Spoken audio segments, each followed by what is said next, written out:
He hits not hard at all.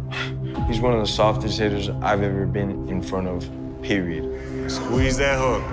Yep. God didn't bless him with that manliness, you know, where he could hurt another man with his fist, and it must suck to live that life. What's good, family? Smash the like button and subscribe. Wow. Kamaru, the number one cheek buster.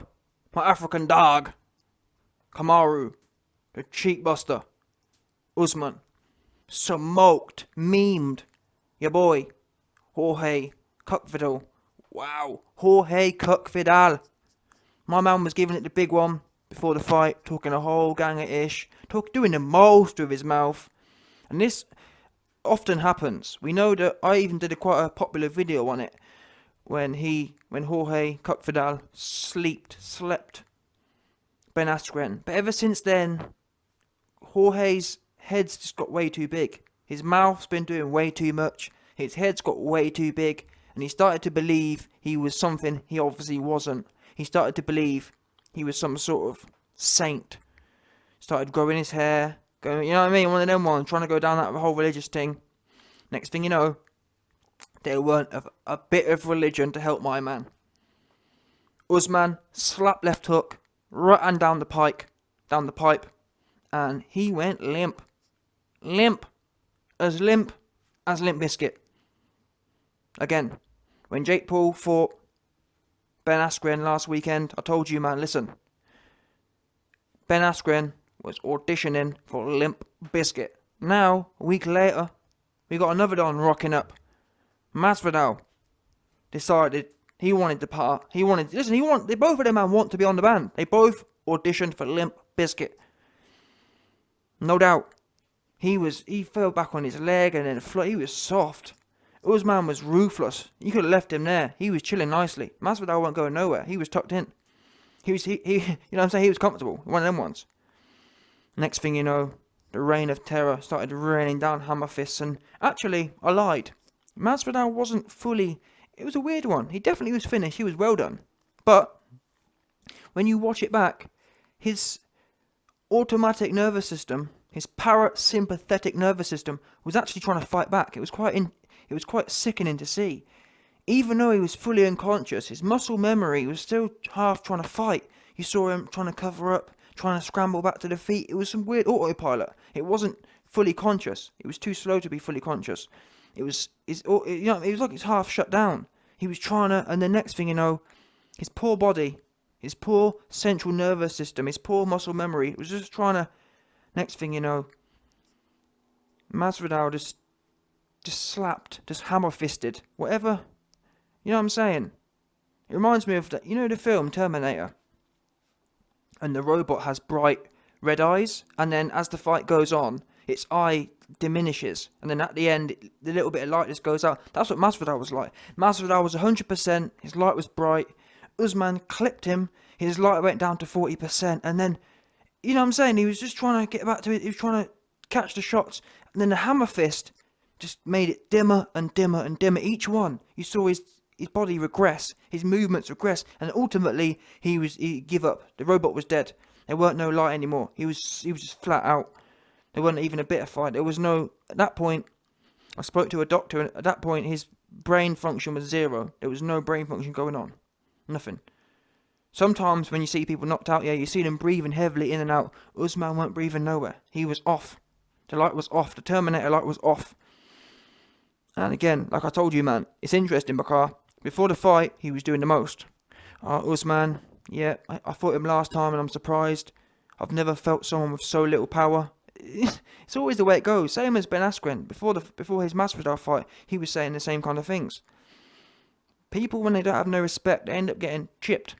Their chin get chipped. And Usman's chin, literally, Usman pushed his chin so far around. It looked as if Masvidal was trying to do some sort of shoulder roll. He probably he hit him. He chipped his chin so badly, it moved his chin right into his shoulder. It was like he's trying to do some next shoulder roll defense.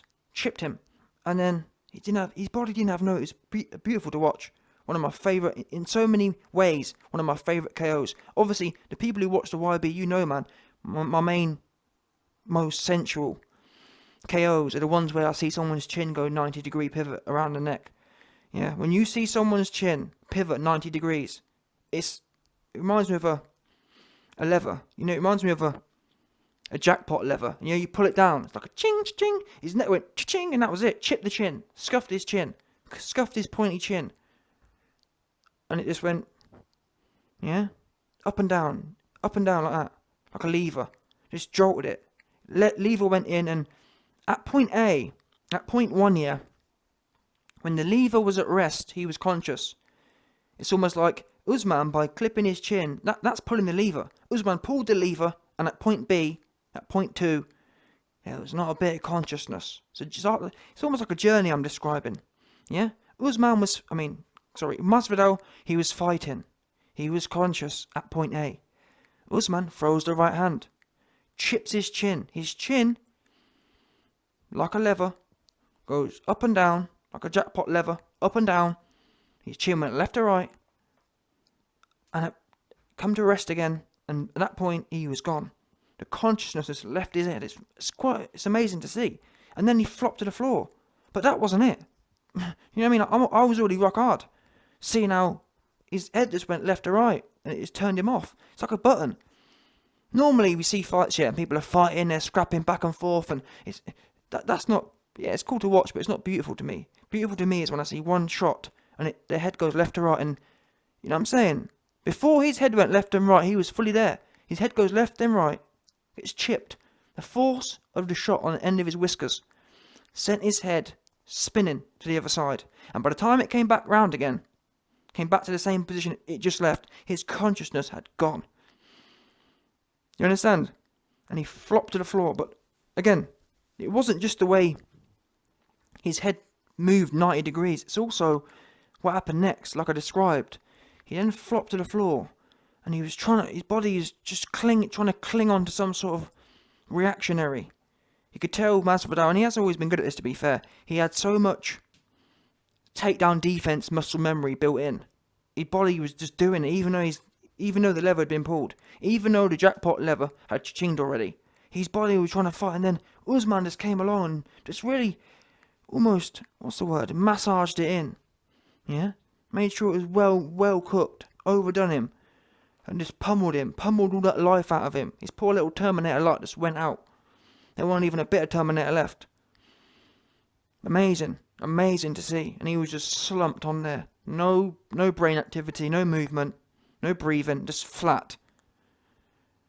And that was the man he said had no power. He said Usman had no power. Usman can't punch. Usman was the lightest puncher ever. And that was the end of that. Beautiful from Usman. Usman is a dangerous cat. Seriously dangerous. And people underestimate him. People say it's boring. I can't lie to you, man, yeah? I didn't know Usman... to be fair, like most people, I didn't know Usman from Adam. Until he fought Woodley. And then he beat Woodley. Woodley looked awful though, but still, he beat Woodley. And people said, oh, he's boring. I give Usman his credit, I'll tell you why. Many champions in boxing and UFC, they go the other way. They become champion and they become more boring. They become more defensive. The champion's curse kicks in, where people go from being ferocious to just trying to defend the belts, just trying to not lose kind of thing. Usman, to his credit, he started off boring. And since, he's turned it around, getting better, getting more ferocious, being more vicious. So yeah, I rate that. One of the very, very few champions do it that way. Look at GSP, look at John Jones, look at Anderson Silva. Or whoever else, pretty much all of them, all the champions, on the way up, they're just ripping people apart in a round or two. They win the belt and it all falls apart. Woodley, another one. They win the belt and they become decision machines. Can't get a finish, but on the way up they was knocking people out in one round or two. The champion's curse. It becomes about longevity. It becomes about sustainability rather than just out and out performance. It becomes about I don't want to lose, rather than I want to win, which makes people be more defensive. Usman, yes, he was defensive, and that's what I always say. If you become a champion, yeah, and you don't want to lose, and you want to be defensive, guess what? You best make sure your defense is right. Does that make sense? You don't. What a lot of fighters do is, rather than doing the logical process of saying, you know what, I don't want to lose my belts, therefore I'm going to make sure my defense is tight.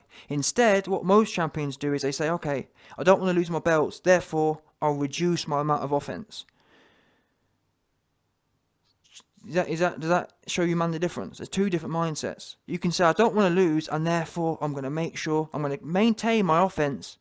In fact, I'm going to become even better offensively, and also make my defense 10 times better, 10 times stronger, improve it. Therefore, I won't lose.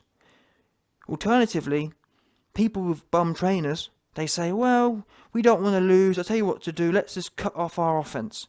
Let's just become all about defense to maintain. And at which point, it takes away from their legacy, in my opinion. John Jones, a perfect example. He has, even today, he has so much skill, so much ability, but have we seen any of it? Not really. All we've seen is decision after decision. Close fights with people. On his way up, there were not a bit of close fights. He was choking dons standing up. Madness. So much dexterity in his work. Now we don't see any of it. Now it's just all 5-round ball fest. So yeah, Usman, hats off to him. Always learning, always getting better, always getting more ferocious. No one saw that coming. I certainly didn't. Left hook, right hand Larry. And Masvidal, yeah, he got levered. He got bingo. He got jackpot levered. Pulled the lever, and that was it. And then his poor little central nervous system tried to fight for him. I rate that, to be fair. His autopilot central nervous system kicked in for him nicely, but Usman was too ferocious. Usman pumped the life out of his central nervous system. Pumped the life out of his automatic reflexes. Automatic reflexes, clearly, as you saw there, they were slower. He needed another couple seconds, and he might have come back too, but Usman was having none of it. Usman was proper just levering that Terminator light until it was all the way off. There wasn't even a bit of light left. Put his light out all the way for him. Yeah? Put his light right out for him. Amazing performance, smoky performance, and what I find the most interesting is GSP was talking about coming back and fighting Khabib. GSP don't want no smoke with Usman. He don't want no smoke with Usman. And he's not even that old, by the way. People think GSP is really old. He's only 38, 39. Usman's, 34? So, let's call a spade a spade. You want to be all in the video with Khabib? Let's get in there with Usman. If you really want to be the greatest ever, get in there with Usman. Usman's the real deal, not Woodley. Woodley fake. Woodley, I never rated Woodley, to be fair. Woodley was all good and then he got in there and didn't do nothing. Usman is another level. He's ferocious, totally ferocious. But he does it in a humble way as well. He's not just talk, like, for example, certain dons talk, they get in there, 5 rounds, boring. Usman don't really talk much, but guess what? He in there doing the most with his hands. You have to rate that. You have to rate that. And yes, he used the takedown to put Jorge Masvidal off his game. That's the UFC for you, isn't it? People complaining, oh well, he only got that because of the whose fault's that? End of the day, Jorge Masvidal said he had no power, and the crazy thing is, he didn't even get touched much. It's not like it's one thing like Colby got touched all over. Yeah, Colby's in 5 years from now. Colby going to be filing a Me Too case on Usman, 100%. I spoke to Colby's team. Colby's team told me, YB, listen, in a few years from now, we're going to be filing a Me Too case on Usman. He touched us all over. Yeah, no doubt. Usman didn't touch Jorge Masvidal all over. Cuck Vidal got chipped on the chin. That was it. Yeah, which shows them that shows the most power. When you only have to hit someone once, yeah, and they get jackpot levered. Their neck goes from left to right, loosey goosey, and they just fall down.